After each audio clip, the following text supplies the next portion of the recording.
It's a great sign, isn't it, Chris? It is. Just soaking up the ambience. Champions League football is back. 20 years in the making. Newcastle United are playing Champions League football. Guys, welcome to Champions League away days. We are very excited to welcome you all to this very special show. Now for some goosebumps. I get those goosebumps every time you come around, yeah. You ease my mind, you make everything feel fine. Worry about those comments, I'm way too numb, yeah. It's way too dumb, yeah. I get those goosebumps every time I need the hype, throw that to the side, yeah. I get those goosebumps every time, yeah. When you're not around, when you throw that to the side, yeah. I get those goosebumps every time, yeah. 713 through the 281, yeah, I'm riding. Why they on me? I'm flying, sipping low key. I'm sipping low key and honest, find a rider. I get those goosebumps every time you come around, yeah. You ease my mind, you make everything feel fine. Worry about those comments, I'm way too numb, yeah. It's way too dumb, yeah. I get those goosebumps every time I need the hype, throw that to the side, yeah. I get those goosebumps every time, yeah. When you're not around, when you throw that to the side, yeah. Good evening, everyone. Welcome. We are here. It is now time to start talking about properly Champions League football, and it's only right that the Loaded Mag NUFC boys are in the house to do just that. And I'm joined by myself and Mr. Chris Hall. How you doing, fella?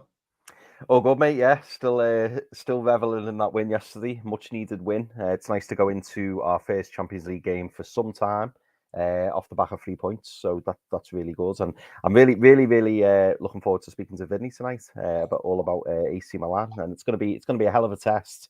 But isn't it just nice to be back in the mix? It's just nice to be in there, isn't it? It is, but don't lie. You're here for the mini meltdown, aren't you? You're here for the mini meltdown. We got a little bit of it from Vinny before we went live. Obviously, we'll touch on that in just a second. But Chris, great to have you as always, and Brandy and Blaze always in the house, and you can use it this time. I can use it, and I've seen Vinny using one as well. So it's Brandy and double Blaze tonight. So yeah. I like it. Welcome, everyone. We've got a number of you that have already switched over. The likes of Gary V, great to have you in there. Jules is in the house. Nathan, great to see you as well. Yano, top man, he was in there earlier.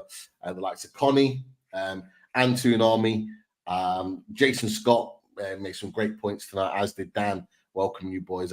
Andrew DB is in the house too.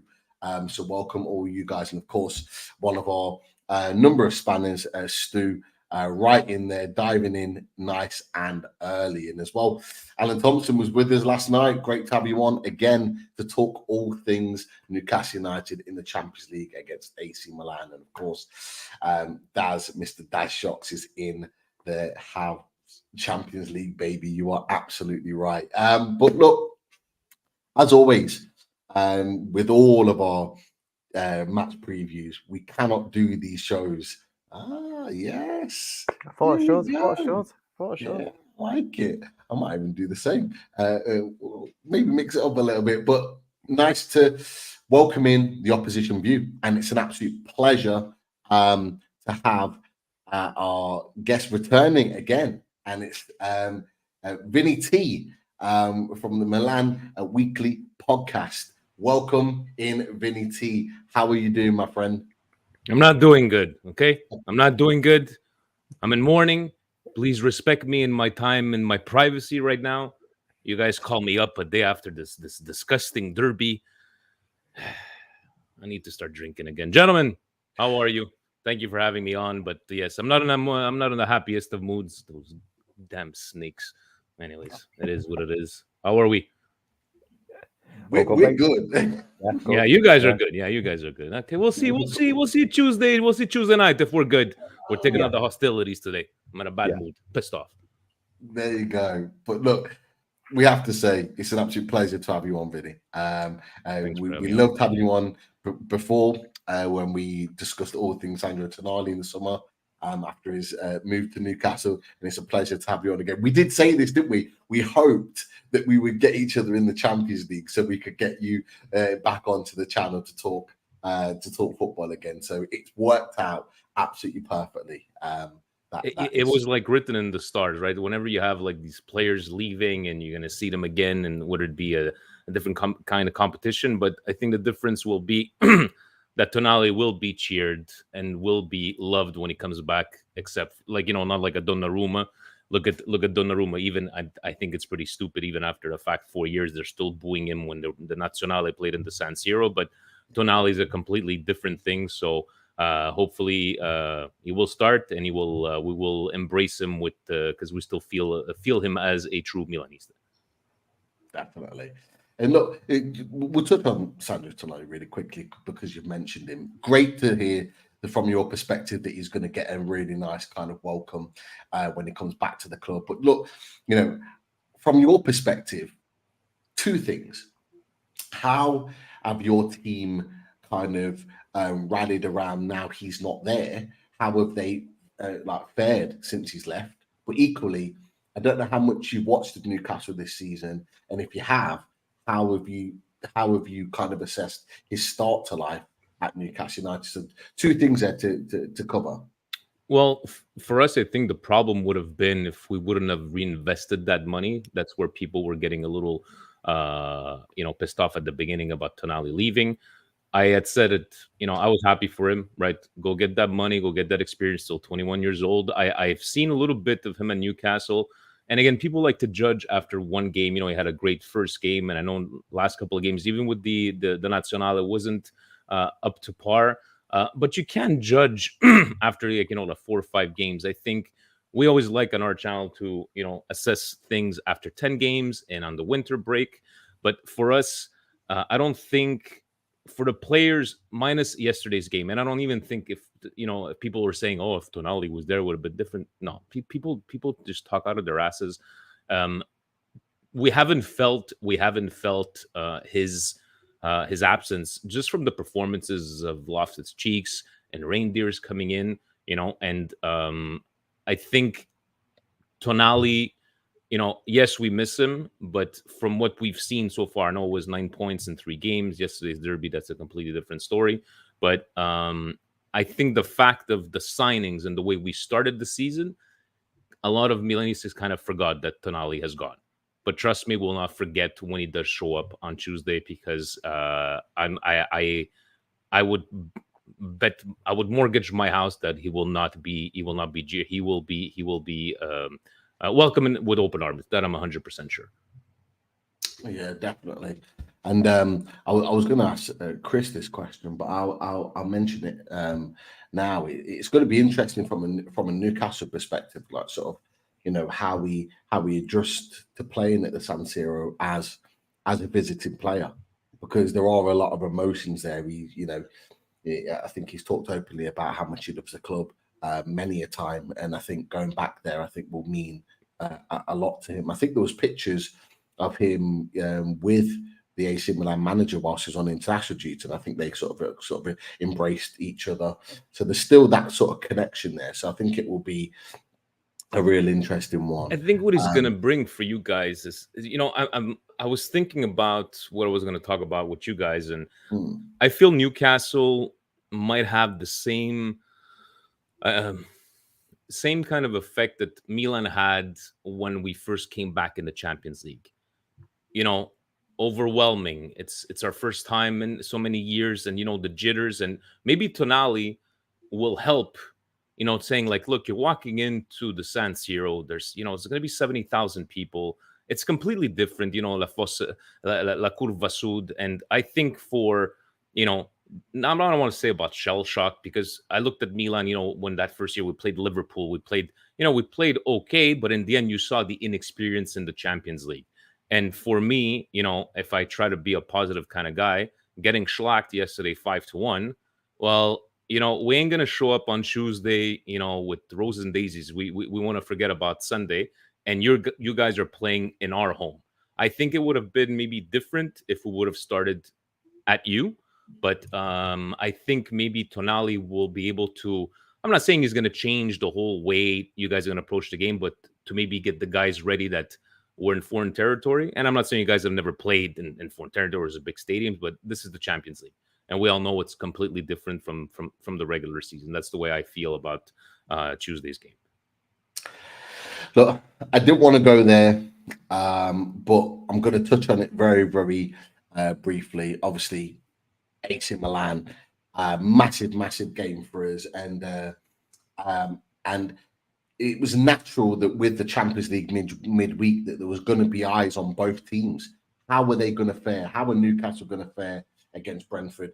How were AC Milan going to fare against their rivals Inter Milan in a massive derby?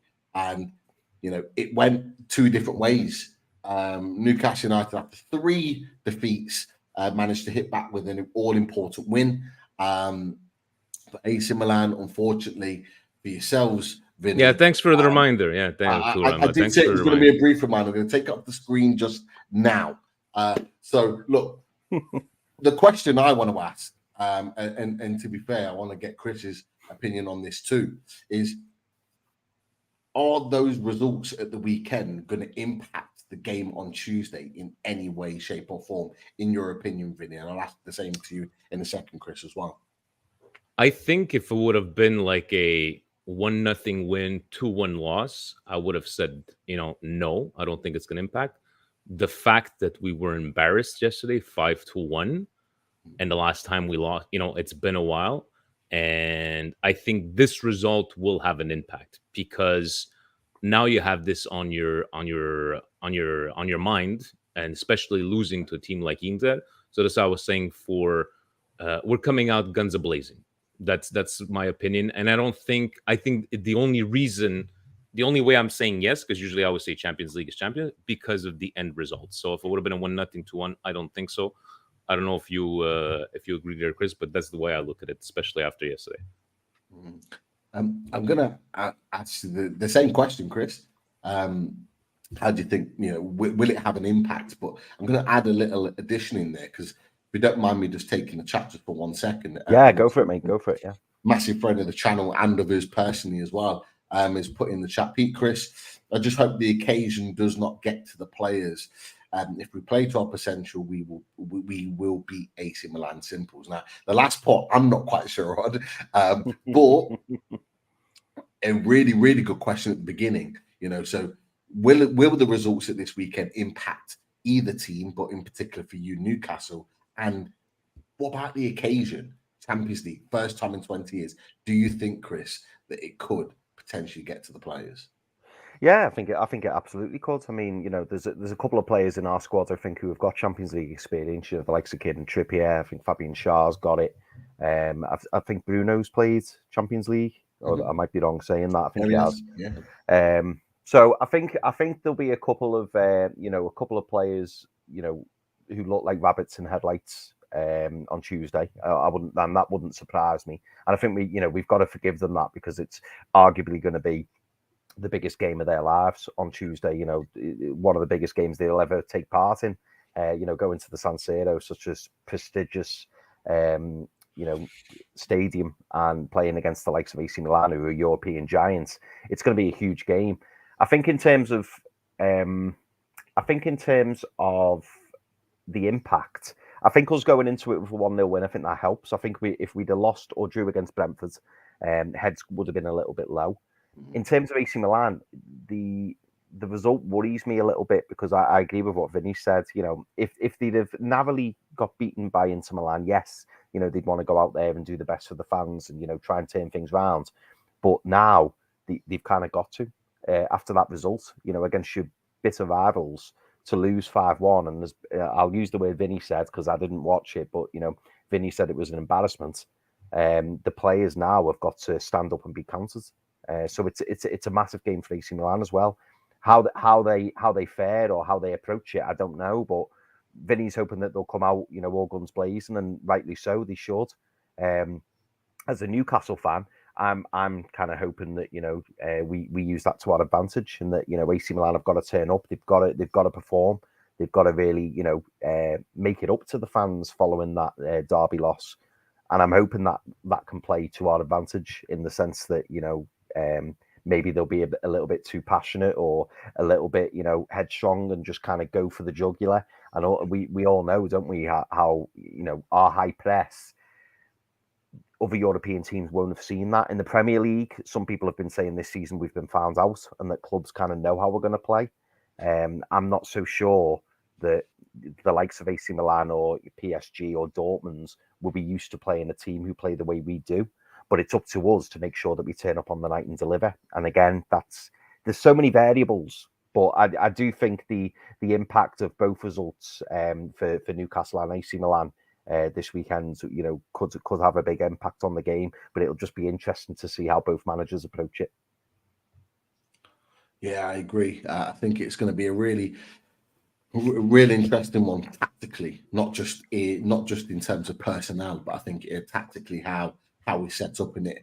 That will bring us on nicely, Chris, to a point later on in the show, just because of where we look at when we get the tactics board out. We look at the team setup, certainly from an AC Milan point of view, Vinny. But just while we're talking on setups and teams and managers, in particular, what Chris mentioned, I was surprised to see this from a few AC Milan fans on social media were posting this. Now, Jesus Christ!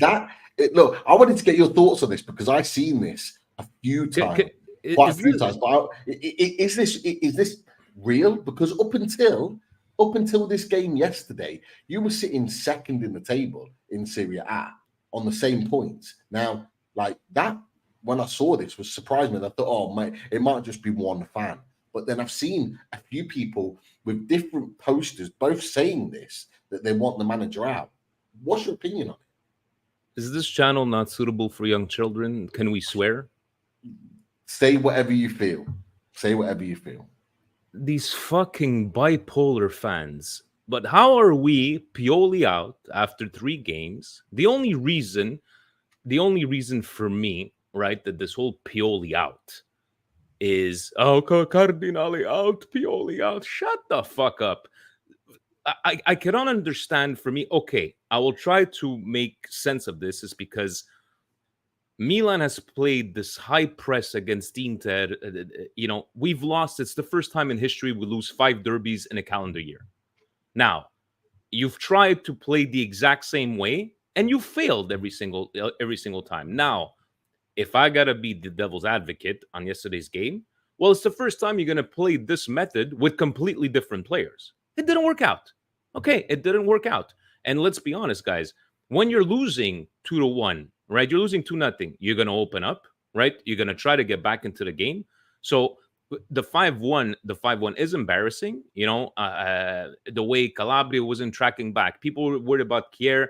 But it was actually Chow that was the weakest link. But this whole Pioli out, it just seems there's this guy, I don't know, our Patreon guys keep on talking about him. He has these streams of like 8 to 9 hours long talking about, how Pioli and Cardinale, they're going to ruin the team. If we had Tonali, he would have brought that.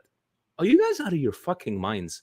Like, I don't understand. After 1 game, tell me that Pioli, right, does this for the next couple of games and we're still not performing. I get it.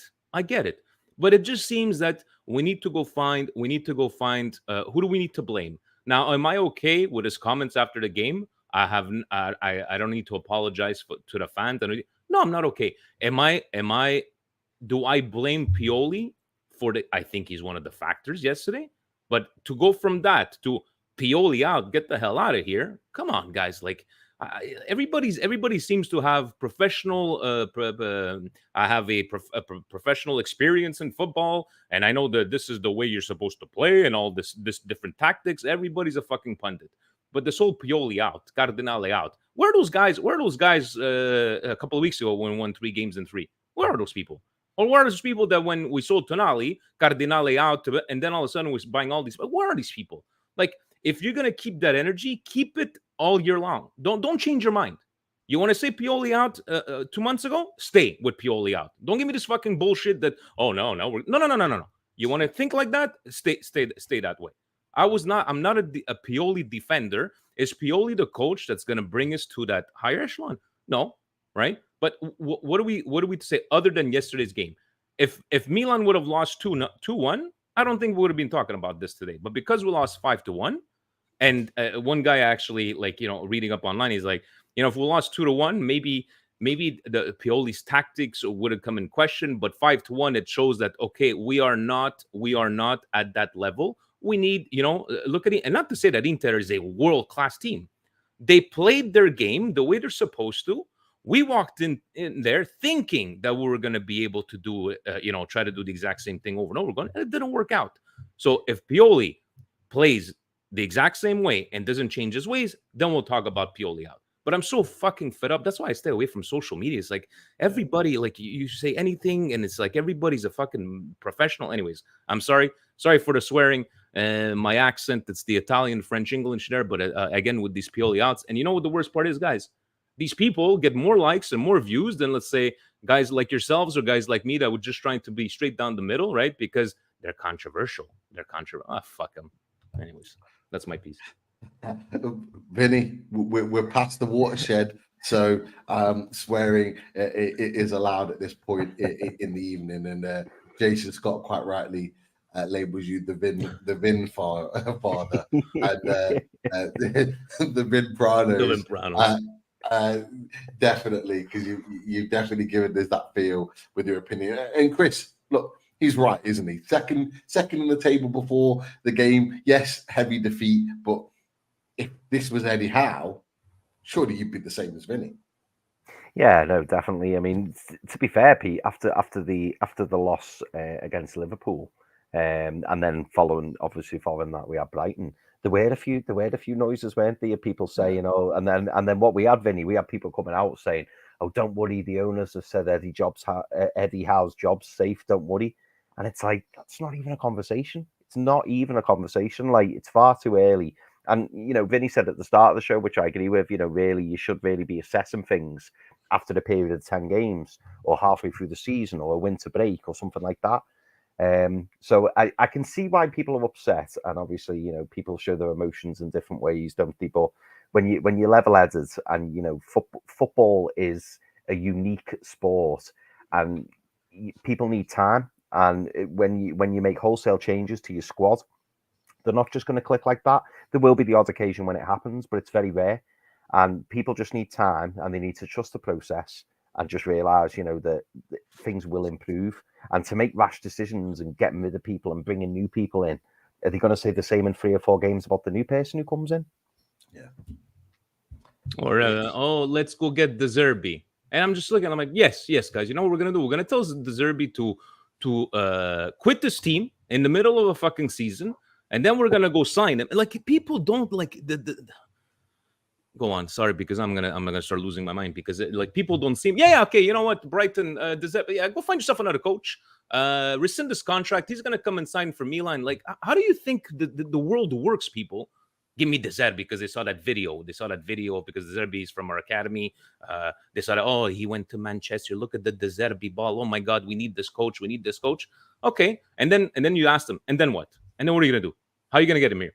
Well, we're going to wait. No, you don't know the way things work. You just don't know the way that things work. It's just sometimes it's like, think before you speak. But then again, social media wouldn't be social media if if it wouldn't be with all these different opinions, right? So now there was a video of Conte at Milanello today. He was just saying hi to everybody. Oh, Conte's here, and we're going to get Conte. And then you turn around, it's like, Conte? We can't even pay players $2 to $3 million a year. You want to go pay Conte $10 million a year? Like, that's what freaks me out. They're just like, people just like stop and think and like when they were talking about Cardinale out. He's demolishing your team. And I'm like, okay, so Cardinale's point in this team is not to make money, is to demolish your team. Yeah, that makes a lot of sense, guys. It's just that We're talking about Newcastle and Milan. That's what we're talking about. Let's go back on because I'm just going to go back and forth here. No, look, it's fascinating. We love listening to you, and I know loads of the chat are saying the same. You are brilliant, Vinny, and your passion and your love for your club is exactly how me and Chris are. Like we are the same. We get frustrated and angry, and we love when we win, and we get frustrated when we lose. It's exactly the same. But look, I want to get your opinions on the group. Obviously, the group was out. Paris Saint-Germain, PSG, Borussia Dortmund, yourselves, and of course, is Newcastle. What were your initial feelings when that draw was made and the teams came out the way they did? What was your initial reaction to that? My initial, people were calling this the group of death. I just found that it was a very balanced group. And, other than PSG, and guys, let's be honest, PSG has not been the Paris Saint-Germain of the last couple of years, right? Yes, they have a quality on top of us. Let's be honest there. But Dortmund, Milan, and, Newcastle from last year, I just find that it's a very balanced group. And I'm going to go back to, I think, we always say there are, many games in the Champions League, but I think the first game is going to be very important for all four teams, because then what happens if Milan beat Newcastle, now you're at 0, and then you guys are facing who after? Is it the PSG, I believe? Yeah, because we're facing Dortmund. Yes. That first game is going to be very, very important. But I don't know, how did you guys take it the same way as me? I just feel that maybe Newcastle, I said it a couple of minutes ago, is that maybe the inexperience, or the first time in so many years, maybe the just like Milan did a couple of years ago. How did you guys feel about this group? Chris, I'll come to you because it feels so long ago when we did the Champions League draw and we did the reaction, because it was a double show that night, because we did the Champions League draw and then we jumped on to do the away day. So it kind of like, there's a bit of a blur for me. But what were your initial feelings when it first came out and that was the group? It was strange because obviously, we were obviously in pot 4, so we knew that we'd have to wait last. And when I seen Group F, like, part of me was going, "Oh, please, not Group F, not Group F." But then the other like stronger side of me was going, "No, I want Group F. I want, because we're back in the Champions League, Vinny. It's been a long, long time, as I said before. Is it like 23 years, something like that?" And we've been out the Champions League, and to go into a group, it's actually a privilege to be in a group with the likes of PSG, Dortmund, and AC Milan, because we're able to test ourselves against the best. If we manage to qualify from this group, nobody would turn around and go, "Oh, you got lucky. You had a rubbish group. You just sneaked through." So if we will have earned our flowers, as people would say, we would have earned our flowers if we get through this group and manage to top the group or even finish second. Some people would say it's unlikely, but the way I look at it is, Vinny, after we've gone to Pete, I'd love to hear your thoughts on this. My feeling, and I think a lot of Newcastle fans' feeling, was when it got to pot 4, I think that clubs were more bothered about not getting us than us getting them. Like, because you always kind of see pot 4 as the team where you go, "Oh yeah, home and away, 6 points, job done." But I think Newcastle, I think a lot of the bigger clubs would not have been happy about getting Newcastle. And funnily enough, I'm trying to remember who it panned in on, but when Newcastle got drawn in that group, I'm trying to think, was it Yohan Cabaye and another PSG representative? And when we got pulled out in that group, they didn't look happy about it. Yeah. They really didn't look happy about it, because you would have rather like a Copenhagen or someone like that, where you think, "Oh, we should beat them home and away," kind of thing. No disrespect to Copenhagen, but I feel like, based on our performance last season, and some of the teams we finished above, the likes of Liverpool, the likes of Chelsea, the likes of Tottenham, for us to come in to this Champions League reckoning, having been out for so long, and to perform the way that we did last season over the 38-game season, I think a lot of the clubs would have been going, "Don't fancy that. Really, really don't fancy." They don't know what to expect. They don't know what to expect. Just like Milan, our first game at Liverpool 3 years ago. Yes, we lost, but we went back to back, and we had tied up the game. It was 2-2. You don't know what to expect with Newcastle, and yes, if you follow the EPL. But now, guys, it's a completely different monster. Just like, look at Milan last year in the Scudetto race, that, if it wasn't for those 15 points to you, it would have finished in 5th. But we made it to a Champions League semifinals. So, people were already putting us down before the Napoli draws, right? And we sure showed them. So I think it's mostly PSG. I'm like, okay, yeah, PSG. We know, what to expect from a team like this. Dortmund has a bit of that, that experience, and you kind of hear. But now Newcastle, what are you to expect? So I'm going to agree with you on that one. Now it could go both ways. Can it go that too many Champions League jitters for Newcastle, not knowing what to expect, or are you just going to surprise everybody? But people like to talk about the group of death. I think it's probably the best balanced group. That's the way I look at it on my end. A lot of people have said that. A lot of people have said, like, after the initial group of death conversation, it was like, actually, it is a balanced group. And I'm talking about fans that are not fans of either AC Milan or Newcastle, saying, actually, there is, you've got your high stature clubs, but you've got an equal, if you look at the squad, you've got an equal balance of ability across all 4 of those teams. And speaking to opposition fans that are not part of this group at all, they actually can't predict it. They can't predict who's going to finish top. Like, you look at PSG, you've got Mbappe who's up here, but then you look at the rest of the team, and look, I think we might have talked about it. We might have talked about it yesterday, Chris, or the other day, and we were saying, Mbappe's here, but when Mbappe, like, everything goes through PSG, through Mbappe. And if Mbappe is not on song, or if you cancel somebody out, if you cancel him out, like, for example, Nice did with Jean-Claire Todibo, who I thought was outstanding in that game at centre-back against PSG, cancel Mbappe out, they really don't have anyone else as a star name. The Neymars, the Messis, even the Verrattis and the Angel Di Marias, they've all gone now. All the other match winners are not quite there. It almost brings them down, due respect to all there is, to that level where they're all on a bit of an even playing field. But it's going to be a really interesting one. I'm really intrigued. I was really happy to see this draw. I wanted us against the biggest and best teams, and AC Milan, Dortmund are certainly part of that. That is for sure. Obviously, along with PSG, so I'm excited. It's still a game changer, though, guys. We could talk. Like, I get what you're saying, but Mbappe is, you try to, like you're saying, you want to try to contain him, but he's a game changer, and that's why I think that they have that, that little bit on top of the rest of the 3 teams, is because no matter what, you're down.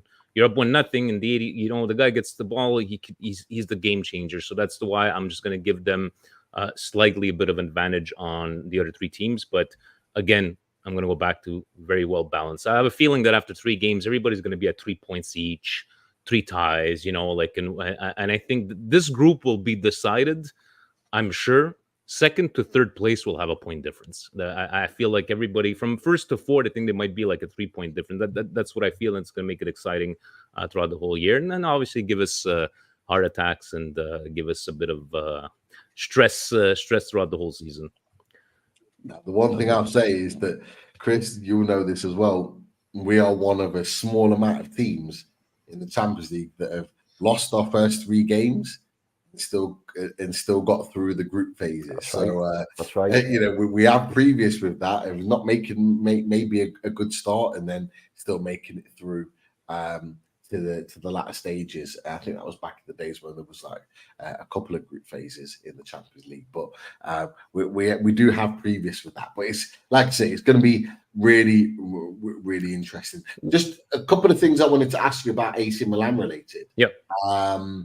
And I'll kind of group these together. So 2 players that have come from the Premier League to you were from the same club, Ruben Loftus-Cheek and Christian Pulisic. Both players were linked with Newcastle over the last year, 18 months, in particular Christian Pulisic. and a lot of Newcastle fans were keen to take him, albeit the injury concerns that he's had. How have they started for you at AC Milan? For me, Loftus-Cheeks has been the surprise throughout the whole, would it be preseason? What a tank. He just looks like, what is 6'3", 6'4"? The way he moves around on the pitch and seeing him in the attacking,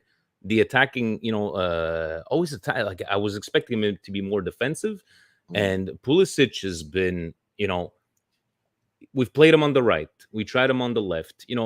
Out of yesterday's game, I just like the versatility, and that's why I think a lot of people. The difference with Milan this year is that, not that we have a fantastic bench, it's the options.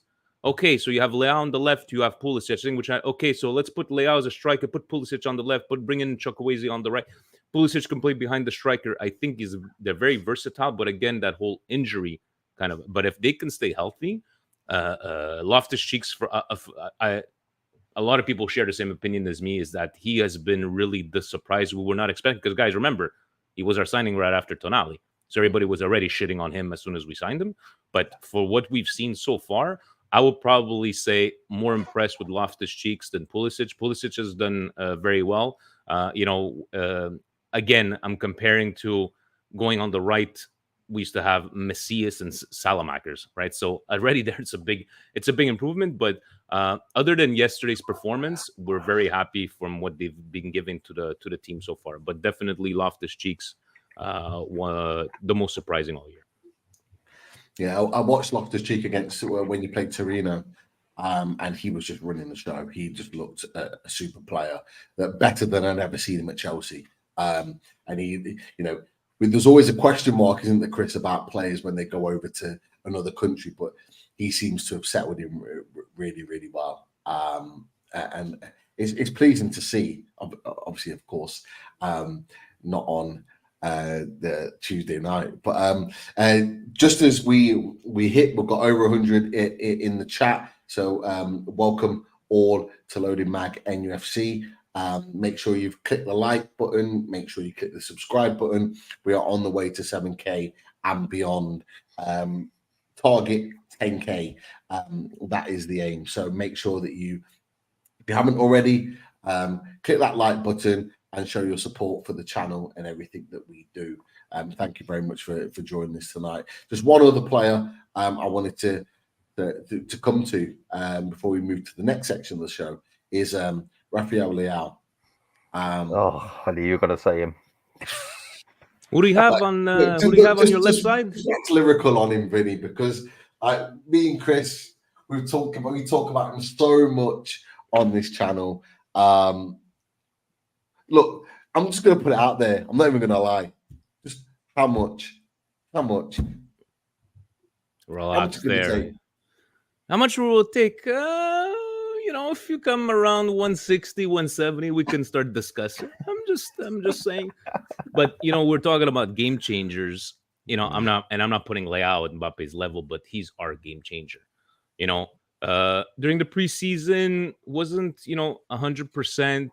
And even in the first couple of games, you saw that, when Pulisic has scored and he wasn't on the scoreboard, and you felt that he was trying to get himself involved, and he was trying. Leao, when he tries to do too much by himself, that's where, we see a bit of the kinks in the armor. But, that goal that he scored, standing on the floor, and it's just like Leao is that guy that's whoever you have playing on his side, he's going to burn you. I don't care. It's every single time that I see him, and he does always kind of the same moves, but he's so fast, so versatile. And that's why people were talking about maybe as a striker one day, but it's just on that left. You have Theo, that's a bullet train. You have Leao there, right? So hint, guys, you want to maybe attack us on the other side. You got Calabria and maybe Chukwueze on the player, but Leao, he's definitely our game changer. And hopefully puts one past you on Tuesday, but you're going to have to cover him. You're definitely going to have to cover him. And let me emphasize on try to cover him. Hey, guys, these are only world-class players. Leave me alone. Give me a bit of, I got to take the jabs once in a while. Chris, come on, talk to us. Rafael Leao.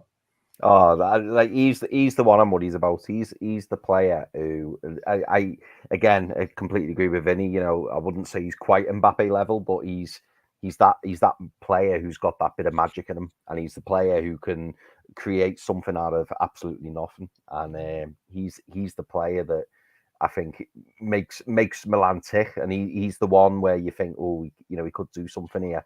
Obviously, Milan have got many good players. But Rafa Leao is the one that I'm really worried about. And somebody wrote in the chat there, don't put. Oh, it was William Smith. He said, don't put Leao on the right. I think if they put Leao on the right, like I'd be really worried then. Well, he plays on the left, so your right back would have to cover him. Yeah. But we've tried him. But guys, remember is that Leao is there on the left, but you got another guy behind there that's probably not as fast as him. But you know, that's a lot of players try to like. You got Leao and Theo, and if you catch them, look what Inter did, right, on the counter attack. So you have those two speed bullet trains coming after you, and a lot of teams try to manage. See, how can we do it on the counter attack? But those two guys together, we haven't seen that in a very long time. But sometimes prone to too many mistakes, right? Because right now we don't have that defense to cover.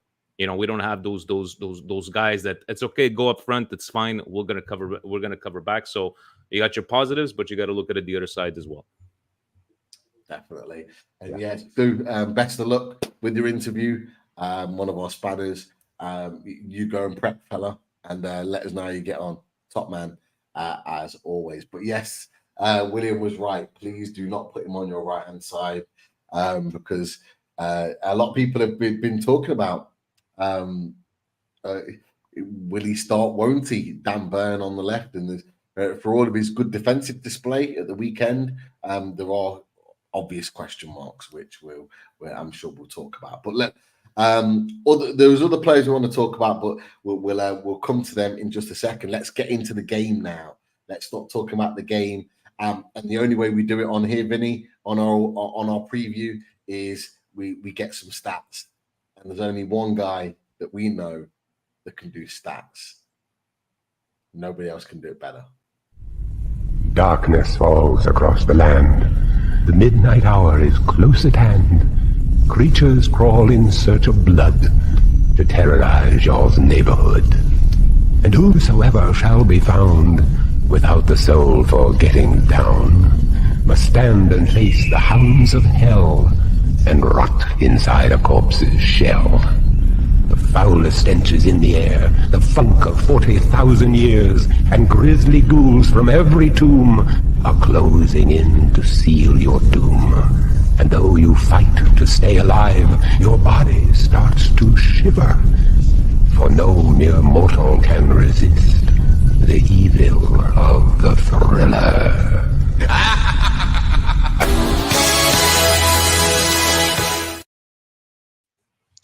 Pretty cool. Very nice.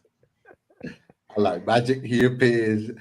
Double O Stato, Dr. Doom, Keith Roll. Absolute pleasure to have you on our Champions League edition of Away Days. How are you doing, fella? And of course, what stats have you got for us for this European adventure? Well, I've got the excitement in the air. I'm feeling the excitement of those Champions League nights under the lights, and they don't get much bigger than AC Milan, one of the iconic clubs that Newcastle are playing their first European match in the Champions League for over 20 years. So yeah, I've got loads of stats here. I've got some stats about both clubs' histories in Europe. Got some stats about the San Siro, such an iconic venue, one of the greatest venues. Got some stats on players, both managers, and then some general stats to round off. So I'll just make a start. AC Milan's record in UEFA European competitions is as follows. They've played 420 games. They've won 212, drawn 105, and lost 103. Their European honours are as follows. 7 Champions Leagues, 2 UEFA Cup Winners' Cups, 5 UEFA Super Cups, 3 Intercontinental Cups, and 1 FIFA Club World Cup. And AC Milan are the third most successful team in European competition, behind only Real Madrid and Barcelona in terms of European honours. One, they've played 47 seasons of European football in total. But surprisingly, AC Milan only have a win percentage of 27.6 against English teams in European competition. The record against English clubs, they've played 47 games, they've won 13, drawn 14 and lost 20, which surprised me when I've seen that stat earlier. Newcastle, moving on to Newcastle, they've played 17 seasons in European football. Listen to that, our friends below from their Weir side, 17 seasons in Europe. Their record in Europe is as follows. Played 134 games, won 74, drawn 29 and lost 31. They've got a winning percentage of 55% in Europe in total, Newcastle. Newcastle's record against Italian clubs in European competitions, against Inter Milan, Roma, Juventus and Palermo, they've played 9 games, they won 3, drawn 3 and lost 3. So straight down the middle there for Newcastle.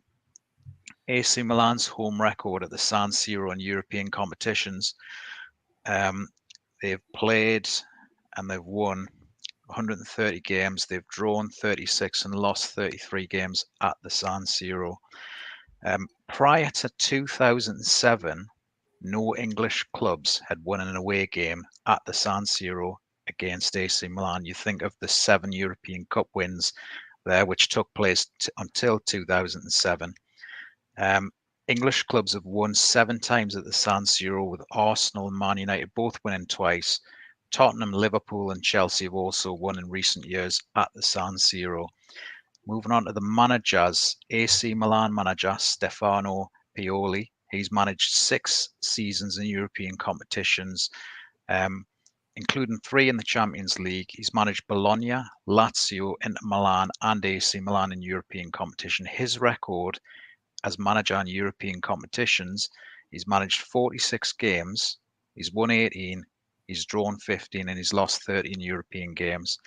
And Eddie Howe, he's never managed in Europe, but his record as Newcastle manager, managed 79 games, won 39, drawn 20 and lost 20. He's got a win percentage of nearly 50%, 49%.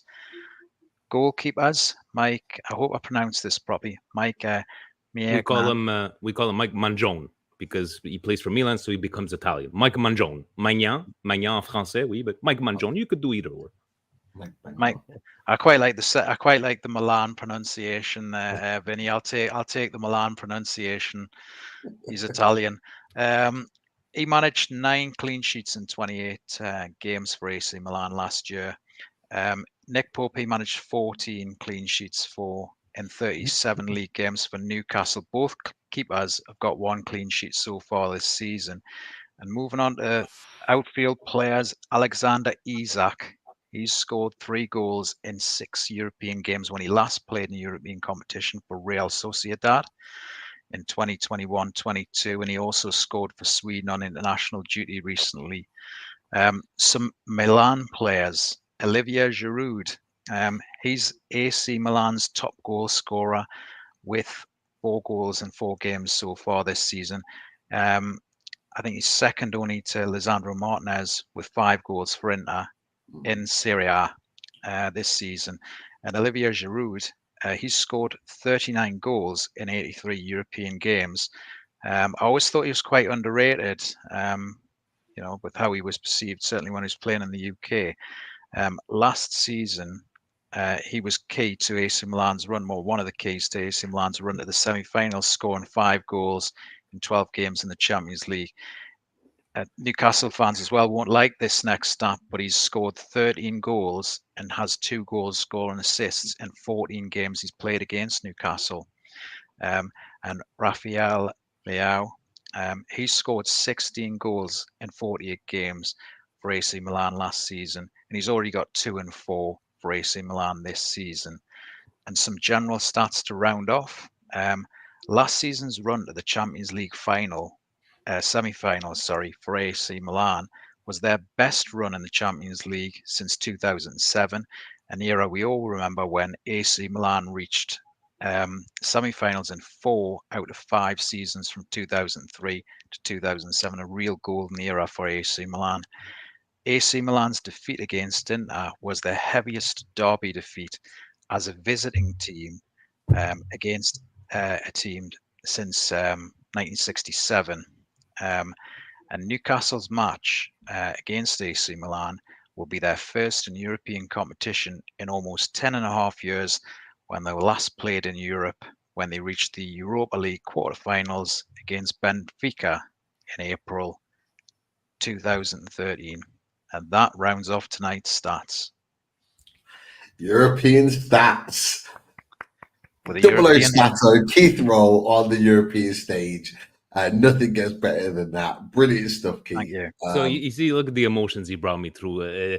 Semi-finals in a row from those years, and he's got to bring back a worst derby loss. Keith, you know, it's like you're giving me like a roller coaster over here. But yes, that AC Milan team. I mean, I'm sure growing up, we remember the AC Milan sides in the 2000s there with Kaká and Maldini. Some of those players. I'm 43, so it's from the 80, the Van Basten era to those years, guys. Hullet as a player and Rijkaard as a player. You know, some unbelievable players. George Weah in the 90s. But those years are where you mentioned 2003 to 2008, and you know when you mention all the trophies, I think Maldini has 90% of those. Okay, Wow. now I'm going to start getting emotional, guys. I'm going to start getting emotional. So, Koi, but thank you. Those are very good stats there. But in the end, gentlemen, stats don't win you games. That's the way I look at it, right? No offense to you, Keith. Really fantastic job. But I'm going to take it back to last year. Oh, look, Calcio is back, and look at there's 6 Italian teams in the European semifinals.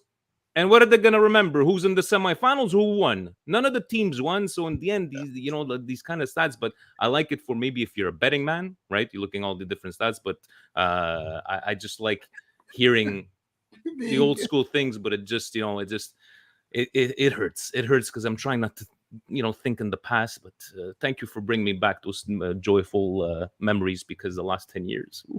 That run, that 20-year run has to be up there with the best of history, really. When you think of the late 80s to the late 2000s, there's not many, if any, clubs in history who had a run like that. 58 unbeaten games, right? Still holds the record. I think Bayern Munich had come close that time, but when Baresi and Maldini during that stretch, in 219 games played together, if I remember correctly, they let in like 30 goals. Maldini and Baresi. It's one of the stats and there. They won. I think. Correct me if I'm wrong, but they won 4 Serie A in a row under Capello, from when Serie A was like the best league in the world at that point. Yeah, the good old days. It's okay. Roller coaster of emotion, gentlemen. Thank you. We're here discussing with AC Milan. This is crazy. It was 2-3 years ago. We had Mike Ashley, and we were getting hammered by Wolves away from home at Molineux with Jeff Hendricks in our midfield, scoring on the day. And now we're having conversations with the likes of Vinny from the Milan Weekly podcast. This is just crazy. I love it. Do I need to remind you our banter years after the Scudetto win for 10 years, where our striker Jérémy Menez, we were supposed to go, and when Balotelli and El Shaarawy, oh look, we're gonna come back. So I get the banter years, gentlemen.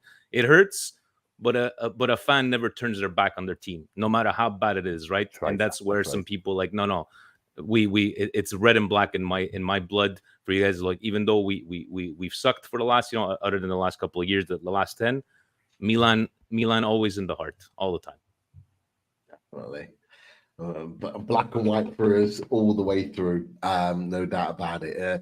Brilliant stuff as always. Over 100 in the chat. If you've not clicked that like button, click that like button now. Come and subscribe to us. I want to give a shout out to Tom. He's jumped back on again. I gave him a big up in the Kieran Maguire show. But Tom is one of a number of our new TikTok fans that have become subscribers to the channel. So massive thanks to you for jumping on and putting yourself in the chat. Yeah, and welcome to a few more of the TikTok fans that are coming over to Loaded Mag NUFC. I'm sure there'll be a number more in the days and weeks to come. But big up to yourself, Tom. Great stuff as always. And Vinny, I love your passion for all things football and AC Milan. But at this point now, we're going to get to the game. And I want to talk about the game in particular. And Vinny, I want to get your thoughts on who you think is going to start for AC Milan. Now, I've got the squad here for you. Now, I'm pretty sure. Yeah, How you do you could put pronounce him his right name? there. Yeah, definitely. It's going to be the starting lineup of the first three games because Tomori got yellow, was out for a yellow card. But you're going to have in the middle, you're going to have Tomori and Chow, or maybe Kier. Actually, you know what? Well, Thiago and Kier started obviously because of Tomori's suspension. It started at the weekend. I'm going to go with Kier because Chow was the weakest link on this game. So I'm going to go with the Viking, or as like we like to call him, Kajar. Then obviously, yes, go ahead. Sorry. I was going to say with Thiago, he is a player that has been linked with Newcastle. Now, like obviously, like not likely to happen, but certainly at this stage. But what is he like as a player? Because he's a young player. He's only a young lad. A great discovery. No, a great discovery last year. Versatile as a center back. We just felt that he was able to step in when we needed him to step in. And, letting go of a guy like Gabbia on loan, I think he's at Villarreal right now. The only thing is for me, because of the situation right now, it doesn't scream starter to me. He's played well. But in a game like yesterday, it showed you that, he needs to have that coverage helping him defend because there was a lot of rookie mistakes made yesterday. But from all the players that we got on loan last year, he's probably the only one that stayed, but very impressive. And again, with this new but how many players do you guys want? You want you took Tonali. Now you want this guy. You want Chow. Guys. I'm not gonna lie. There's another player that we have been linked with, and I'm just gonna put him in the team for you already. There we go. Hernandez, because he was another player that we were heavily linked with. I'm going to ask you a quick question before we move on to the rest of the team. Best left back in the world?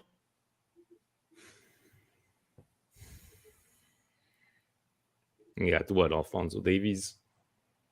Best left back in the world. I think it's open to debate. Top three for sure. And I'm not gonna sit here and pretend that I watch every single league in the world. But I would say top three for sure. People in the chat, put who you think is the best left back in the world currently. But Chris, obviously, we talked about him in the summer when he was linked with Newcastle, and apparently when we sealed the deal for Tonali, we actually inquired about Theo Hernandez. Would you put him up there as one of the best left backs in the world? Is there anyone that maybe challenges him in your opinion? Yeah, no, he's definitely up there. I think, as Vinny said, Alphonso Davies, he's definitely up there as well. Do you know what? When you asked Vinny the question, I was sitting there and I was thinking, who would I take above him? I mean, obviously Marcelo at Real Madrid, but he's long gone now. But he was superb. No, do you know what? I think it's definitely in the conversation for Theo Hernandez because he's so quick and he's tall, he's strong. I'm trying to think of anyone who's kind of on par with him. Other than Alphonse at Liverpool, maybe a few years ago, not so much now. I'd still put Theo Hernandez above him. Yeah, it's a tough one. It's tough. Have you got anyone in mind? The best left back in the world. I think Chris's was a good shout from a few years ago. Definitely Marcelo, but it's definitely one to think about currently. That's all stomped on this one. Mendy France? You know, would he be Phil Mendy. in the conversations? Maybe. Yeah. The one at Real Madrid. Real Madrid, I believe. Yeah, Phil Mendy at Villa. I mean, the only thing is, he I don't know.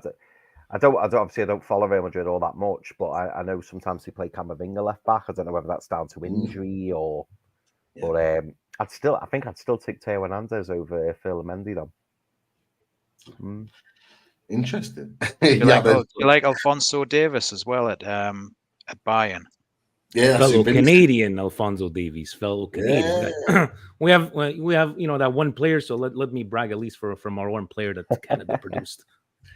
Yeah, obviously, anyone that doesn't know, Vinny is based in Canada, so he knows his Canadian players as well. Yano's put in the chat, Targi is the best left back in Newcastle. Yes, Alan Thompson put Dan Burn in the top 300, if that's any help. Very, very interesting. And Nathan 8 has put Robertson is better than Hernandez. Interesting argument there. But look, Theo Hernandez is a top quality player, that's for sure. Yeah. Who else is your team, Vinny? Before we get to go on, I'm interested to know, really interested to know your team, Vinny, and the formation as well. So let us know that. But I'm equally intrigued to see what Chris and Keith cook up with the Newcastle. Calabria is going to be on the right because there's no other choices there, and I think even with the you need to have like X amount of Italian players, would it be on the starting lineup, on the bench? So for sure, Calabria is going to be on the right. In the midfield, you're going to have. Is he going to make a change? I don't think he's going to make a change. You're going to get Reindeers is going to be there. Loftus-Cheeks is going to be there. What do you change? How is it going to set up? How will it set up? Is okay? So Krunic is going to play. Krunic is going to play right in front of the center backs. Okay. And you got to have Reindeers and Loftus-Cheeks there. Yeah. So you see, that's where yesterday we were talking about Krunic has been doing his job, but once Benacer comes back, Benacer and maybe late October, beginning November. But this is your midfield right there. And my surprise, you're going to have Leao on the left, obviously. Giroud is going to strike your striker. And I believe Chukwueze is going to start on the right. I think Pulisic, maybe that's going to be his kind of rotation. I think this is what he's going to do. Now, Chukwueze is a talented player. I think you bought him from Villarreal in the summer. And there was tiny tentative links with Chukwueze with Newcastle. Never materialised into anything serious, but he is a very talented player. So you think he's going to start ahead of Pulisic? Is that right? I think so because of we have maybe 3 more games in the span of the next 10 days. We have midweek games. So I was reading. I just think he needs to do something different, especially for the rotation. I think that's going to be the one change he'll make. Giroud is going to be up front. That ain't going to change. That's not going to change. And your bench is going to be, to have a Pulisic. What if you want to rest Leao? You could bring in Pulisic. Let's just say we go up on goal, 2 goals. You want to rest Leao? Rest Leao, bring in Pulisic. You have Okafor. Okafor could play on the wing. He could even replace Giroud. You also have Jovic, but Jovic, we just picked him up, just to have a different option as a striker. But that's what I think is going to start. I was surprised. I did not even realize until recently that Luka Jovic is obviously signed for you guys. He made his debut at the weekend. So, what are your thoughts? You going with Giroud? Giroud, 100%. Injured. If we need to go back to he's not injured. You see, this is the clickbait guys that you click. Social media had him injured. He had a knock, but he did start last game. He played pretty good. So and as he was saying, stat wise, you can't go wrong with Giroud because he brings it in the Champions League. So you do need that kind of experience. But again, I'm looking at from last year to this year. Look at our bench. At least now, it's not like who are we taking out? Messias for salad makers? Or we bring, at least we have some sort of, choices on the bench that, God forbid, something happens. We need a spark. So I believe this is what's going to start, and Chukwueze would be the surprise to me. Interesting. That's your team. That's who you've got in place. You've got Luca Romero as well, who's a very talented young winger too. So you've got some talented players there, that's for sure. But Benatia is one that you're definitely going to miss because he's a really good. I remember when Arsenal were linked with him as defensive midfielder. He's a very, very talented player. But Chris, fantastic, yeah. I'll come to you with all things Newcastle United first. And Keith, I want your opinions, and I want you to critique Chris's opinion on his starting lineup when it comes to it. So, who are you going for starting? Okay, so I think Nick Pope's going to be in goal. Yeah. I think it will be the usual back four. So I'm predicting Trippier on the right. Yeah. Shaw right centre back. Botman left centre back. And I know a few people in the chat have said who's going to start left back, but for me, I think yesterday made that evident that it's going to be Dan Burn. Yeah. We will also linked to this guy and that guy as well here. I mean, you guys want to play that game? You guys are linked to everybody, and even us. We were linked to Botman. You guys came and sucked him up at the end. You know, who's this other guy? Trippier. We were linked to him too, but we decided not to spend the money. Go on. Yeah. I think in the holding position will be Bruno. So Bruno Gomes, he'll play in the holding position. On the right-hand side of the central midfield, I think it'll be Tonali. No, I don't. I think it'll be on the left-hand side of the midfield. I think it'll be Tonali. On the right-hand side, I think it'll be Sean Longstaff. I think it would be naive to drop Sean Longstaff after the performance of Bruno against Brentford. I think having Sean Longstaff back in that midfield will make a huge difference. And I think due to his experience, not just Champions League, but also, European stage, international stage, I think if you're going to put someone in a position, that they're not used to playing for us, it would be Tonali because he's got that experience, that big game experience. So I think Tonali will go on the left. I think Longstaff will be on the right, and I think Bruno will be holding.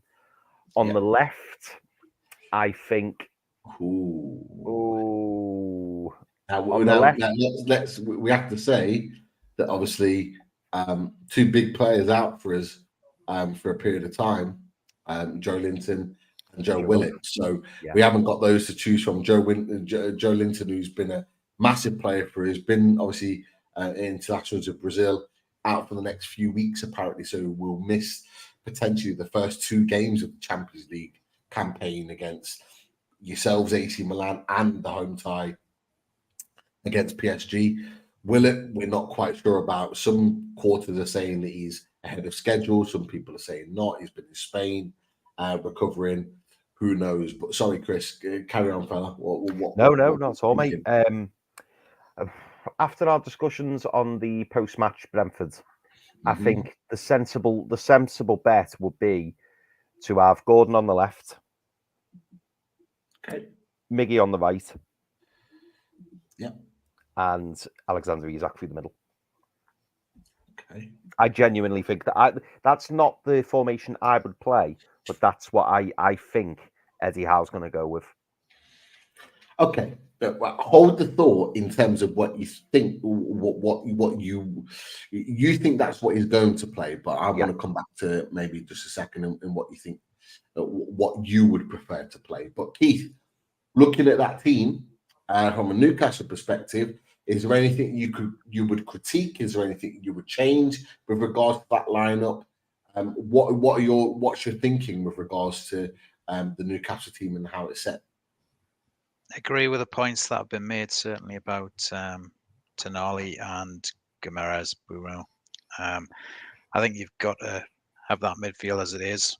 I think we're discussing on Thursday's show about Bruno maybe going forward and then somebody having to come in place. And I think Longstaff does that quite well, doesn't he, really? They link up really well for that. Tonali has to be in the side, the European experience going back to Milan, having that bit of knowledge and that bit of familiarity for him. And again, it's about what you for me, I wouldn't have any issues with that sort of the back four. For me, again, it's the front three really. Isak comes in again for that year just to switch things up. I agree with that one. Certainly, Wilson had his chance and took it well on Saturday. Maybe he figures at some point on Wednesday, but I would be starting with Tuesday. But he starts with Isak for me. That's why I had the stats there before about the 3 and 6 in previous European games, and also as well scoring on international duty. I think he's got that a little bit more unpredictability, which could trouble Milan. And I'm in two minds about Miggy really, but I think certainly he's got the pace. On the night he could cause a few scares on the night with his pace really. And for that maybe because Barnes got the nod yesterday. Barnes played yesterday. Do you just switch it up with the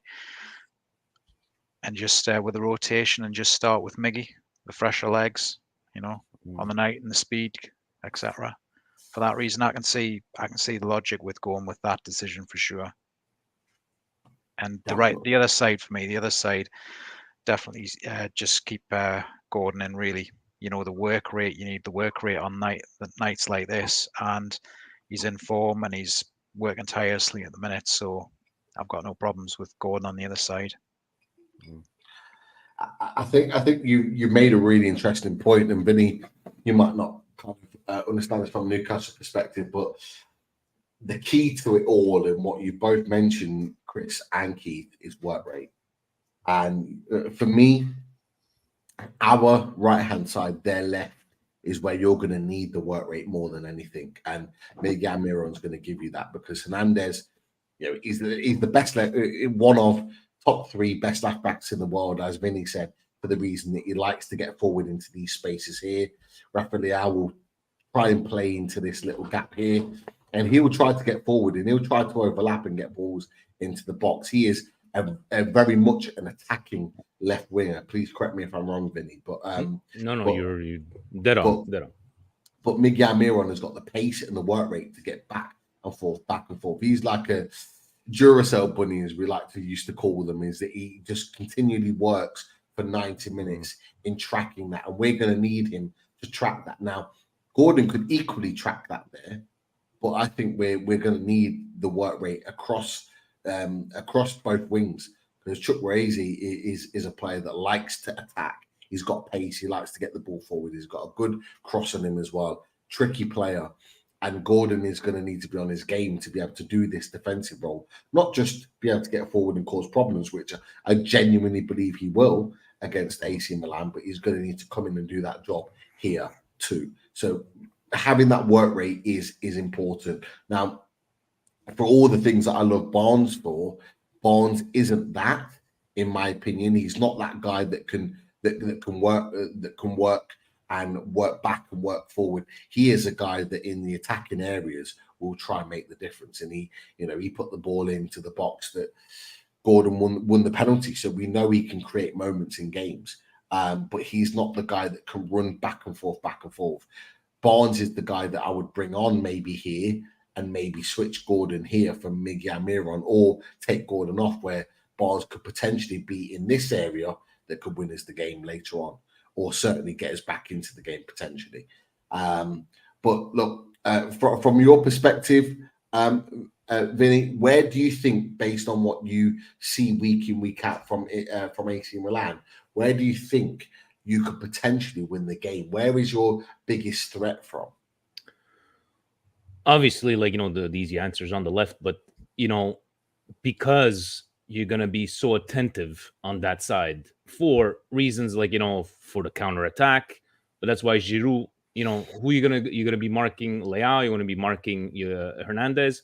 And then you have on the right side, right? So now you got to take a look on the right. It's going to be on the left 100%, but the only weak link for us is Calabria. Not for his work rate, whatever, it's just the speed. He doesn't have that speed, and we saw it. Is it Pioli's fault or not? Yesterday, attacking a lot and leaving Chow and Kier by themselves there. That's why I think it's going to be Kier that's going to go on instead of Chow. But I think honestly, guys, it's going to be. I don't. Does your coach is your coach the type of guy to make the changes?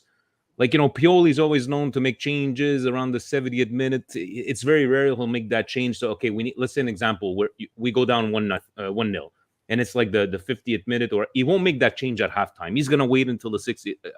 Does your coach?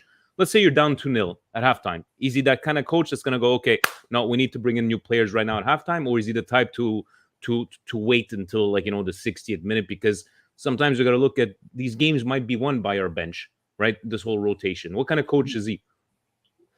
Great question. I've got an idea of what I think Eddie Howe's coaching ability is in that situation. But Chris, I'll come to you. Have you got an idea of what you think Eddie Howe's like? Like what Vinny said, if we're 1 or 2-0 down at halftime, do you think Eddie Howe's that type of manager that's going to go, right, I'm going to make 3 changes. We need to change the game instantly.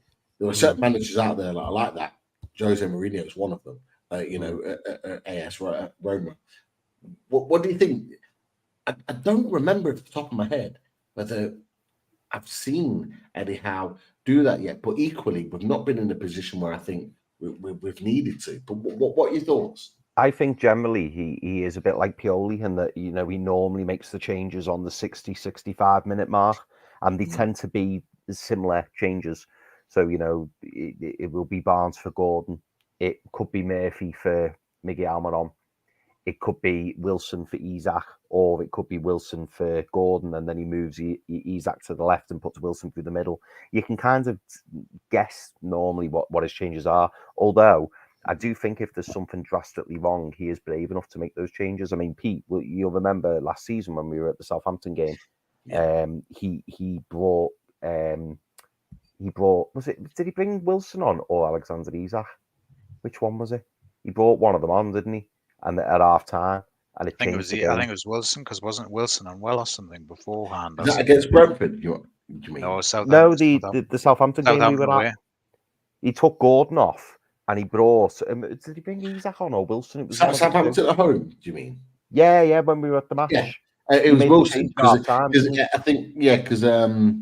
He brought Wilson on at half time and played Isak off the left because it was Gordon. Remember, he hit the post in the first half, had a couple of chances, but really we should have been 1 or 2 goals up, and he missed those chances. So he put Isak on the left, Wilson up top, and I think he bagged 2 that game because we were there, weren't we? Yeah, that's right. Yeah, I think he's capable of doing it, and he's not afraid to do it.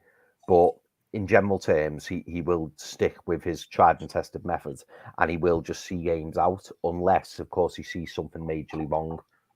So that would be my response. Yeah, I would agree with that. Keith, you in agreement with that one? Yeah, I was thinking that when you sort of posed the question, it generally tends to be 60 odd minutes, doesn't it, really, when Howe makes the changes, and it is generally like for like, isn't it, really? The substitutes, there isn't anything. I suppose it's the quality of player we've got at the minute. It generally tends to be like for like replacements, really, as opposed to something drastic where it really shakes things up. Definitely. It's really interesting from what Vinny said, because I'm looking at this and I'm thinking, Gordon here is going to be making these type of runs like all day long. Like, this is where I think genuinely, he's gonna. Oh no, let me get rid of that. He's going to be making those runs in here, and for the fact that you said Calabria is not the quickest. Definitely not. No. Gordon has been recorded as one of the quickest in the Premier League this season. So I think that for me is a massive telltale sign that something is going to happen there with him in particular. But equally, is it? I can't pronounce his name, but is it Kjaer? The real pronunciation is Kjaer. Kjaer. So Kjaer is not the quickest either in that defensive position. But Isak, I think, will potentially exploit those areas. And that's what he's going to do. I wouldn't be surprised if Isak leans on Kjaer for a lot of the game. Tamori is a lot quicker, a good defender, a very, very good defender, in fact. And I think he will lean on Kiev to get that sort of joy in that situation. But what I want to see, and this is something that I've not seen from Loftus-Cheek since he's been at AC Milan, because he's played really well in midfield, but is I want to see Tonali make these runs and push thinking the same back. Yeah. Because Loftus-Cheek is, like, effectively, when we were linked with Loftus-Cheek, we were linked with him under Rafa Benitez because he played as a number 10. He played here. He's not a guy that you would expect to play in these sorts of positions.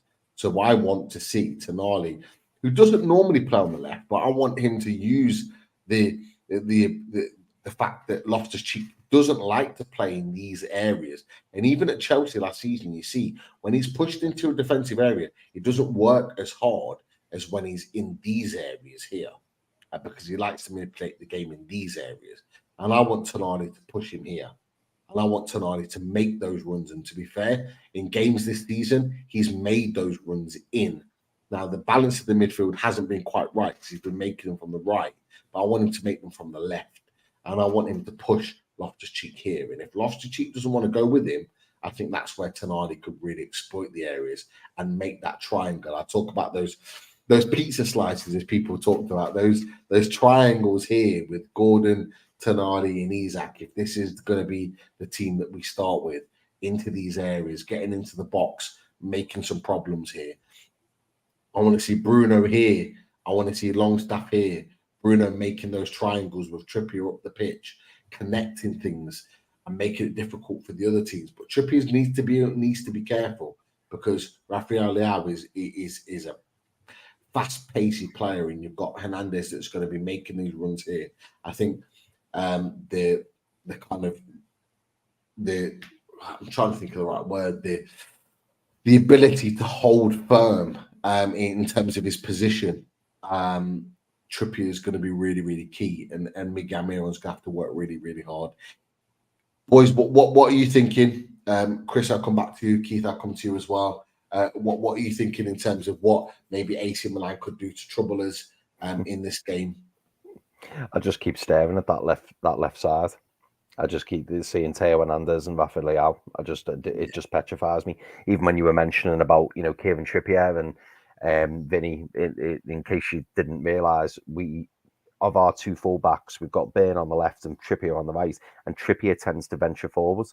And I'm now thinking that I hope he doesn't venture forwards, because let's be honest, if Milan get the possession back very quickly and ping it over to that left hand side, Trippier's not catching Leao. It's just not going to happen. So whether Trippier's going to have to be a lot more disciplined, I don't know. I think that like Pete, you touched on it. I think the battle with Loftus-Cheek in the middle will be interesting. He will have a point to prove. He'll want to show to everyone in England, that he was cast aside too early. He was always trying to break permanently into that Chelsea team. Didn't quite work out for him. And then he gets a fantastic move to Milan. So he'll know a lot of eyes will be on him, and I'm sure he'll want to impress. So I think the game will be interesting for Loftus-Cheek. But yeah, it's just I'll be honest, it's just that left hand side. And let's not forget Olivier Giroud. Keith touched on it earlier, saying how underrated he is. I think Olivier Giroud's a fantastic player. And even though he's getting on now age wise, he's still if you give him the ball in the right area of the pitch, in that 6-yard, 18-yard box, he's deadly. So Sven Botman and Fabian Schär are going to have to make sure they keep a watchful eye on Olivier Giroud, because again he can punish you if he's given half a chance. Yeah, and he's the top cap as well for France now, as well, isn't he? He's got the most caps in history for France, 54 goals as well at international level as well. Yeah. We're going to need to keep Botman on him for sure. Botman's going to need to come into this space and really do a job, which means that equally Dan Burn is going to need to come into this position. He's going to have to in order to make it work. So that we're going to need to see that those two players make those moves, because if Chuck Razy makes those runs into here, we're going to need Dan Burn to make those runs over here to be able to protect the space. Now, what we don't want is Dan Burn making those runs up here where he's going to be exploited, because it's times that we saw, and I'm not going to run the video now, but I'll potentially put something together before the game to look at what I think might well happen. Is because Chukwueze here, it could well massively exploit Dan Burn. We saw it against Brentford. Well, even Pulisic for that matter, right? Because Pulisic still has the speed and the dribbling, so would it be both of them? Yeah. It wouldn't matter who. What Dan Burn, the left back, like he likes to get forward and he likes to support the midfielders. So Gordon in here, he likes to be in and around the attacking emphasis on the ball. But the problem is that he really struggles to get back in. And what you tend to find is Botman goes here and Dan Burn fits in here. And what you don't want is then Botman out of position. Now, if you look back at the Brentford game, particularly in the first half, there was probably three or four times early on in the game, particularly in the first half, where this happened, where the right winger was having to be defended against by Botman, and Dan Burn was having to sprint back into this position. There was, to be fair, there was one chance where Pope made a really good save with the top of his shoulder, early on, back of that, and Dan Burn got a little nick on, and Pope made the save, and it was because of that. It was because of Dan Burn making a run here, lose it, and the ball breaks down, and Dan Burn is having to make the run back into here, and Botman's having to go out and press the attack. We don't want that. We don't want Dan Burn here. We need Dan Burn there. We need Sven Botman in his rightful position in midfield, because in centre back, because when that happens, it throws off Shaw. Shaw feels like he needs to get across, which sometimes leads to the right winger coming in here and exploiting the space, because he comes across the space here in the back post. And if Trippier's going forward to try and get the ball, he doesn't quite always get back in time. Now, what we have got is Longstaff that could potentially make the run back in there. But what I'm getting to is that it gets very messy. Yeah, it gets extremely messy in the defense. What you want the defense to be is strict, is strategic, is to the point where they all know their position. And when Sven Botman's here, very little that gets put into the box, particularly along on the ground, gets past Sven Botman here. And he covers Dan Burn very well. But what we need is Dan Burn to, if he's going to get forward, he needs to make sure that he's going to make something happen. Otherwise, he needs to stick in here. And for long parts of last season, we found this. And we even talked about it, Chris and Keith, on away days last season. And we found that they almost played as a 3 to allow Trippier to get forward to do the job. And it meant that their right winger didn't get any joy here because he stayed as a 3. But as the season went on, confidence, whatever it was, he made more and more runs forward, which exploited Sven Botman here. And we don't want that. When Sven Botman's exploited, it means he's not in the positions defensively to block things in this area. So we need Dan Burn, particularly at the San Siro, to stick to his position, let Trippier get forward, and let Longstaff make that run in here if there is a run here or if there's a run here. And then Trippier can get back in. But what we want to do is Trippier to be part of that attacking play. So that's why Longstaff will be really, really important. So that's what I would like to see. Whether it happens or not is another thing. But it's something that we've seen is that Dan Burn getting caught out in this area and the right wing getting a lot of joy in this area. So let's see how it pans out. Hopefully it doesn't from Newcastle perspective, but I'm sure we'll see as the game and all the rest of it moves on. But look, we'll finish the tactics board there for now. I'm sure we'll look back at it on the review show and beyond at that point. At this point, maybe one or two quick questions before we get to predictions. Let me ask you guys a question. Go for it. Does your coach have the balls? Let's just say, guys, Tonali's what, 22 years old? Yep. Let's say he's overwhelmed and he's having a horrible game. Does he have the balls to take him out at halftime? Because that's a possibility as well, right? You got to think of, it's happened in the past, right? you show up, and especially, whether you get booed or anything, but is he capable of doing? Let's just say he's just having a terrible game, and we've all had even star players. Like, I was had terrible games, and does he have what it takes to take him out if needed? What do we think, boys? I think he has got what it takes to take him out. My problem is, I don't think he's got the backup to do it. Because, as Pete mentioned earlier, Joe Linton's out, Joe Willock's out. Yeah. I just don't know whether there's anything on the bench sufficient to cover it, because would I want him to take Tonali off and bring in Elliot Anderson? Probably not, because I think we're going to have the same situation. Elliot Anderson, Vinny's a 19-year-old local lad. And, we know these massive games, they can swallow players up.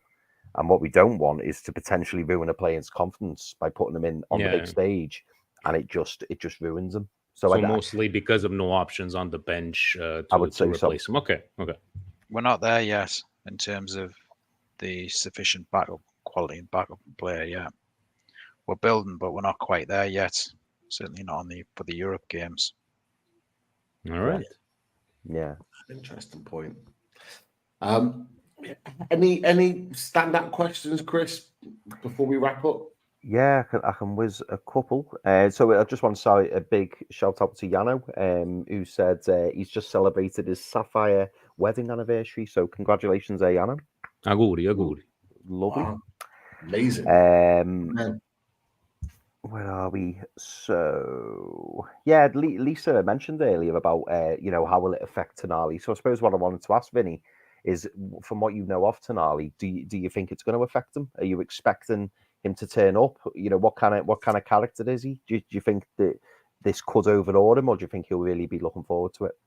I think if Tonali was going to be booed, maybe not the maturity to try to handle that kind of pressure, but he's gonna be applauded. He's gonna be, people love Tonali. We didn't see it as a traitor or whatever the case may be. It's not like the situations where would be the Donnarumma is left on a free and promise this and promise that. I think he'll be the Tonali.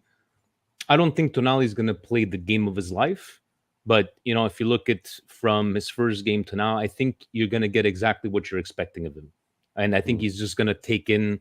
I think he's just going to take in all the love from the San Siro. And Tonali is not the type of player that if he would score, I think even in 5 years from now he wouldn't be celebrating. I think that's a lost thing in football these days. But I think he'll be able to handle it. But I don't think he's going to take that and turn it into like a masterclass performance. That's just, again, guys, opinions, right? Yeah. No, absolutely. Michael at MB79 asks, Vinny, mate, where are the best pubs in Milan? Michael, I'm from Montreal, Quebec, Canada. So last time I was in Milan, as long as they served beer, that's where I went. But no, I wouldn't be able to help you out there. What I will say is check the Newcastle United Supporters Trust Twitter account, because they are putting out information regards to Newcastle fans that are travelling to Milan, and they've already put out 1 or 2 bits, and they'll put out a lot more over the next couple of days in terms of where to go, where to stay safe, and the places where Newcastle United fans are. So keep an eye out on all things Newcastle United Supporters Trust, because we'll be putting some stuff out to all fans travelling. So hopefully everyone travels safely and goes to the correct areas and the safest areas in Milan. Yeah, no, definitely. Final question. Nathan 8 asks, Vinny, would this AC Milan side make the top 6 of the Premier League? Ooh. After looking at Chelsea play today, 100%. I think this is the whole discussion, this is all opinion. Oh, the EPL is so much better. Oh, Serie A sucks. There's so many different kind of conversations that we can have about this. Would Milan do it 2 years ago? Probably not. But there's the discussion too that some people will say the only reason Newcastle is in the Champions League is because the Liverpools and the Chelsea sucked ass last year. There's always those two different type of conversations. But I believe, yes, And if we would have to start talking about comparisons to Serie A and the EPL, we'd be here the whole night. Everybody's entitled to their own opinions. Everybody could like whatever they want. I will just say the big difference between what Serie A is because we have dinosaurs running the league, right? They're still old school. And I'll give you the perfect example. Who's that team? Is it Luton Town that they have like a stadium, very small in the middle of nowhere, right? Yeah. Okay. The difference between Serie A and EPL is the EPL presented this as what a fairy tale story, what a fantastic story, to go. Milan in Serie A, we had Lecco that oh my god, how could this look at the stadium? It looks disgusting. How can they be they relegated team? That's the difference between it's just too much negativity in Serie A. And yes, it's not the Serie A of 90 years ago, but once they change, they need to change upper management. They need to change the whole fiasco. Look at Mancini leaving, right? Mancini leaves the national team. And what are we talking about? We want money from Mancini because he owes it. Instead of talking about let's give the coach what he needs and look at the position we're in right now. Let's talk about other things instead of talking about that kind of stuff. But to the question, yes, I believe they will be able to make top 6. And I don't think you'll ever be able to compare apples for apples because it's two completely different types of soccer, football, and to each their own, guys. To each their own. That's fair. Fair play. If you haven't already, click that like on the show tonight. We've had over 100 for the majority of the show. Make sure let's get over 100 likes right now. Come on, just click that like. Come and support the channel. And if you're there, come and sub. We've had another 10 subs tonight. Some of which have come over from the TikTok channel. But come and sub and join Loaded Mag NUFC as we grow and develop as a channel. We're heading towards that 10K. We're making the march, that's for sure. But look, we'll leave it there for tonight. Champions League away days in the bag, first of many. That is for sure. And a massive thanks to Vinny T from Thank you guys. the Weekly podcast. Absolute pleasure to have you on. Your swearing, your opinions, your passion. All it all resonates with what we feel as Newcastle United fans. So there is 100%. And if people don't like it, turn the fucking channel, right? I'm not a pundit. I'm not a journalist. Oh, you say this. Who cares? Just to go watch somebody else. Just go watch somebody else. Very quick question, guys. Are you guys going on after the game? What's your schedule like on Tuesday? Ooh. I haven't thought about it actually, have we? Look, no. I'll see, because if I'm able to take the whole afternoon off, maybe I'll be able to get one of you guys to come on, because the game obviously it's got to be us. It's 12:45. You guys. So the game would be over by what time? Your time? It's about 8? half nine. Oh no, earlier. Yeah. It's the early kickoff. So yeah, it'd be about. It's normally before the late kickoffs. So the late kickoffs are between. Over at 7:30. Yeah, a bit too late. 7:30 it'll be over. 7, yeah. Well, look, let's we'll communicate through the Twitter. Oh no, the X machine, not the Twitter machine anymore. If we can make it happen, why not? You come over to the dark side on our channel, and then you could. We'll see. Maybe. Well, then again, if we lose, do I want to have you on my channel? We'll discuss. But thanks, guys, for having me. I really appreciate it. That this hour and a half went by very fast. Thank you to all the compliments on the comments. I do appreciate it, guys. And again, I'm not the one with the accent. All of yous have an accent. That's the way I see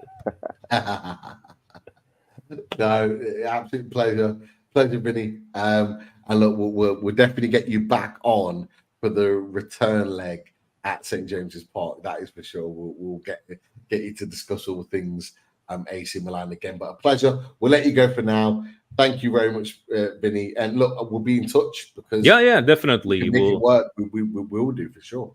All right, guys. Thank you once again. Vinny, what's your prediction? What are you saying? Yeah, I've got Chris. You saved me again. Got man. I will say this. I think you will have the same kind of performance Milan had their first game back in the Champions League against Liverpool where it was a high-scoring game. We ended up losing 3-2, but we walked out of that game our heads up high. I think you guys, would it be a tie or not? I think you will. It's not going to be it's not going to be a shellacking. That's what it's not going to be like 4 or 5-0. I think it's going to be a tight game. But I think that both teams will have a good performance, and I think, guys, it's a home game. I know we've been friendly. I think we're going to win, but I think it's going to be a 1-0, a 2-1. Where you guys will have might be disappointed by the result, but you'll be appreciated to go, hey, we walked into San Siro, our first ever game after all these years. I think you'll walk out with your heads up high. That's the way I look at it. Interesting. You like the politically correct answers, you see? I'm surprised. I never expected it. I think, look, I'm not going to say, I feel we're going to win. I don't feel like, I think Newcastle, because you don't know what to expect. You just don't know what to expect. Just like Liverpool didn't know what to expect with Milan. And we went up, those 2 goals, and they came back 3-2. And it was just the inexperience. But everybody was proud of the performance, right? So I think it's going to be the exact same thing on your end, and who knows? Maybe on Tuesday we'll discuss and see what the end result is, and who did good and who did bad. Yeah, I'm gonna jump in and say 1-1 because my laptop battery's flashing and I've got a horrible feeling it's just gonna go. So I'm gonna say 1-1. I think it'll finish 1-1. 1-1, great stuff. I'm gonna go.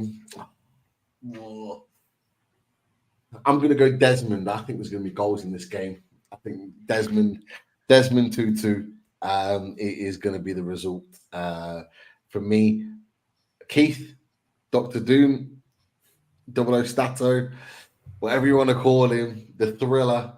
What is your stats? What is your opinion? What is your scoreline going to be for Tuesday night?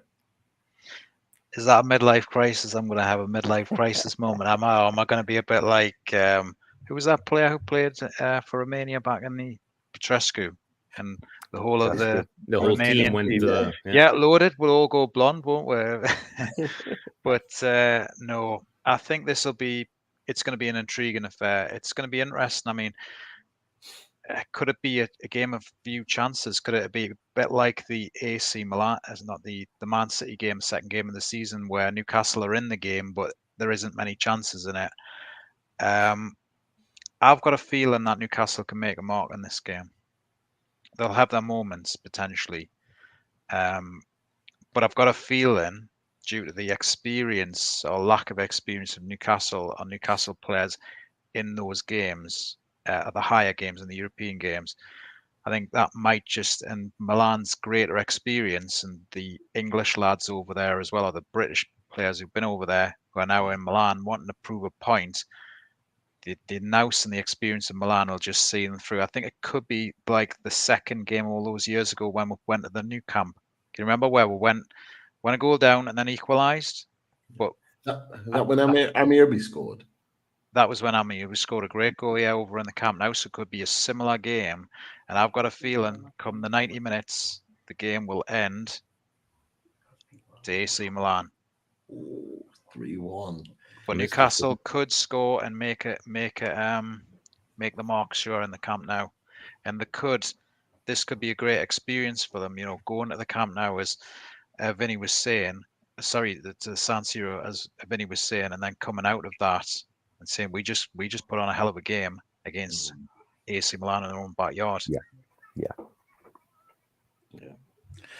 Well, no, it's a great opinion. I think we've all gone for various different scores for various different reasons. But Vinny, obviously you held back on your score because you want to see how things materialise. But look, absolute pleasure as always. And just before we go, we need to give a shout out to our sponsors. So massive thanks to Russ and the RadiatorShed.com. Thank you for all your support. And of course, interestingly, they provide top quality materials made from plate steel, providing longevity. All designs are manufactured in Italy. I had to get that in there. Aluminium rads are very, very environmentally friendly. and are perfect for heat source pumps. And they offer a home survey service and will install if required. And we've got some fantastic examples of some of the quality radiators that we have available to us. And of course, a massive thank you to everyone at the Bathrooms the Design Co. The Northeast largest suppliers of Villeroy bathroom Bosch, where Team Valley Gateshead, over 20 years established and run by the family. So make sure you get down to the showroom on 11th Avenue, Team Valley Estate in Gateshead, and some fantastic bathrooms there available, as you can see. Massive thanks to you and all your support. Chris's battery has definitely died. But look, massive thanks to everyone in the chat. Thank you to Vinny. Thank you to Keith. Thank you to Chris for all of your opinions and everything. AC Milan and of course Newcastle United. We will be back for the AC Milan Newcastle United reaction show, and hopefully we'll sort it out with Vinny and we can jump on to their channel to talk all things as the game is progressing on Tuesday. But thank you to everyone. Huge support for everything, all things away days and Loaded Mag NUFC. Click subscribe, click like to every show that we've done tonight, and support everything that we're doing on Loaded Mag NUFC. That's it. Away days in the bag, Champions League special, superb stuff, and we'll be back for more as we go along. And until then, you take care, guys. We do love playing away. Thank How you. do you like that, guys?